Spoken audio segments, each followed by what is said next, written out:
there, YouTube friends and Facebook friends. It's Spongie here once again, and today we're going to be making a Donair. A while back I did how to make Donair sauce 101 with Spongie. Today it's Donair meat and making a Donair. So sit back and enjoy. So up first, I'm going to show you a couple of the things that I picked up at the local stores. Sobeys being one of them. I picked up some medium ground beef, which is a necessity for the Donair meat, as well as a 2-pound onions, black pepper, also got some chicken bouillon, some rubber gloves, cayenne pepper, oregano, stuff like that. Anyways, stay tuned and I'll show you the ingredients. Alright folks, I got the spices all mixed up there nicely, as you can see. Looks pretty good. Got my old trusty scale out there to weigh the burger. Got my mixing bowl, and everything should be ready to go here momentarily. Okay folks, I got my hamburger on the scale there. That's close enough to the 2-pound mark for me. Now I'm gonna put the hamburger in the mixing bowl and start mixing it up with the spices. Now's the time to add in the spices. There we go. Oh, get that last little piece in there. Now, time to do the mix. Here we go. Gotta make sure you mix this up really well, because if not, you're gonna have real spicy spots in your meat. And I find if you just get in there, just give her like there's no tomorrow. It'd be a whole lot easier if a fella had a Hobart mixer. Maybe some of you guys do at home. This guy doesn't, so old school it is. Coming together nicely there now. Tell by the texture. Almost got it to a paste, as you can see. Alright folks, now that I got my Donair meat all nicely mixed up there, as you can tell. Everything's mixed in pretty good.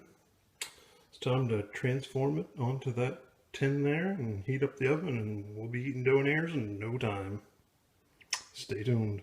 Okay, next folks, you want to take your Donair meat, kind of make like a big ass hamburger. Pardon my French, but yeah, make sure you get it nice and big like that. And hopefully, no, you know what? We're gonna make it ultra big.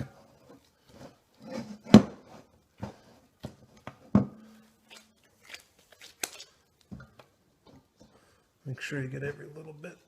Oh, there we go.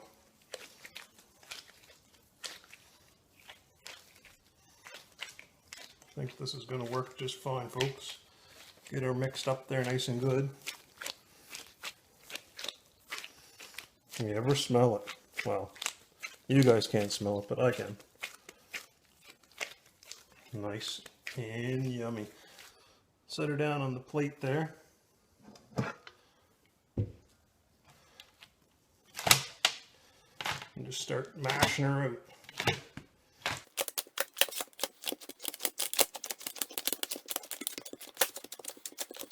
Yeah, I figured this pan probably would be almost big enough. Could have used a little tad bigger of a pan, but that's alright.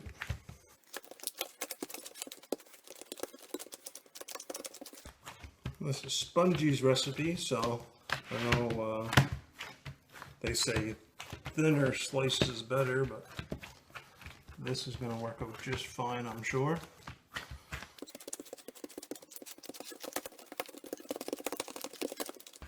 Alright, fold up the corners a little bit just in case. Ready to go in the oven. As ready as she's ever going to be anyways. Can't wait to show you the final product. Okay folks, presetting the oven. I'm going to be different. I'm going to go with 355 and supposedly supposed to put it in there for about an hour, and you got to flip it. So we'll soon see how the flipping goes. Surely to God we don't make too much of a mess. Alright folks, take a look. It's coming along there real well. I wish this thing had smell-o-vision, because your mouths would be watering for sure. Right, Snuff? Right, Snuff? Tell the folks at home that their mouths would be watering. Okay, next step, folks, into making your donair is the pita process. The pita process. Imagine that. Anyways, take a little bit of butter or margarine, whatever you have, put in the frying pan, melt her up there real nice and good, and then what we'll do next is we take the pita, put it in a little bit of water to dampen it, and then we put it in the frying pan to brown it up. So stay tuned. Okay, this is the important part. Take it, put it in the water, flip it around. Don't want to get it too wet. Just enough to moisten it, I guess. Throw it in the frying pan. Alright, now that you got your pita inside your frying pan, you want to brown it up. So just let it sit there for a couple seconds. Flip her over like that. Starting to brown up nicely there, as you can tell. Now that I got my lighting situation figured out. Thank you for being patient with my videos. I'm new to this, so hopefully you guys enjoyed this cooking video thus far. And the donair meat, I'm telling you, it's smelling good. Can't wait to dig in. Starting to come together now. Give her another flip. Yeah, there we go. That's what we're aiming for right there, folks. Not that I'm a donair expert by any means, but that looks on par for the course. So here we have it, folks. Donair meat looks pretty good, I must admit. I'm surprised. All I have to do now is cut it in strips. Bring out the old trusty pizza cutter. Get her into strips. Put her on the pita. I already pre-cut my onions, so they're already good to go. Got the donair sauce already made. Behind the scenes, folks. Behind the scenes. Anyways, stay tuned and I'll have this all cut up in a jiffy. Just try to cut them into 1-inch strips or 1/4-inch strips. Whatever takes place here. I know it's a little thicker than I wanted it in, but it's my first attempt at making donair meat. Nothing's perfect, but that's for sure. It does smell like donair meat, and it sure looks like donair meat, so.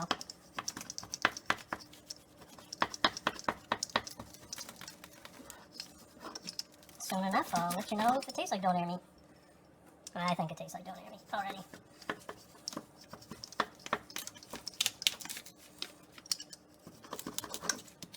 Well, there we go. I'd say there's enough for 2 donairs, or 1 as big as Gigs. And for sure. Stay tuned, folks, and I'll have this put together into a massive donair. Well, there you have it, folks. The massive donair.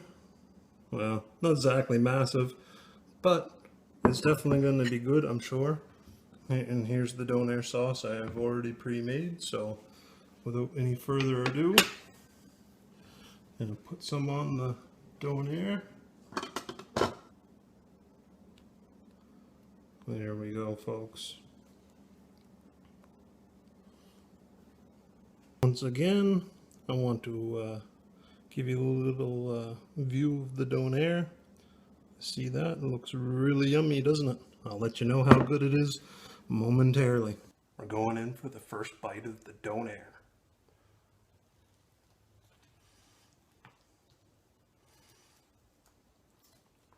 Get some onions on that bad boy.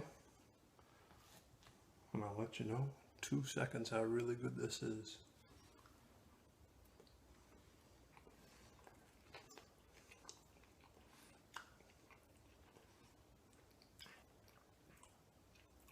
Not bad.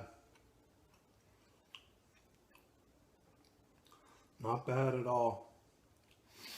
Probably use a little less cayenne pepper because it does got a little bit of a bite to her. But first time making it, not bad at all.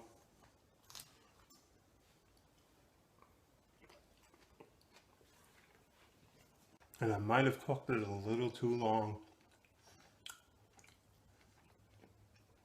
Perhaps 10 minutes too long, but first attempt, can't really go wrong. So I'd say cook that for about 45 minutes at 350 or 355 and you'll be fine. But for homemade donair meat, and for any of you guys that are out west in Alberta per se or BC, give her a try. I'll give you a list of all the ingredients down below.